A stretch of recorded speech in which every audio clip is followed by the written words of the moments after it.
बिस्मिल्लाहिर्रहमानिर्रहीम। अस्सलाम वालेकुम नाज़रीन, आपको आज की सबसे बड़ी और अहम ब्रेकिंग न्यूज़ से आगाह करते चलें। पाकिस्तान भर में ईद कब होगी, इस रमज़ान शरीफ में कितने रोज़े होंगे, मैं आपको मुकम्मल तफसील के साथ आगाह करता हूँ।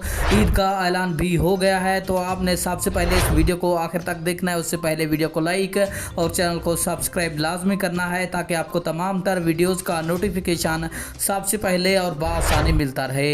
आपका कोई भी कीमती वक्त ज़ाया किए बगैर बढ़ते हैं वीडियो की जानिब। आपको बताते चलें तफसीलात के मुताबिक इस साल माह रमज़ान के 30 रोज़े होंगे और पाकिस्तान में जो ईद होगी 3 मई को पाकिस्तान भर में ईद मनाई जाएगी, जबकि यूएई और सऊदी अरेबिया में 2 मई को ईद मनाई जाएगी। इस साल 30 रोज़े होंगे और पाकिस्तान भर में 3 मई को ईद मनाई जाएगी।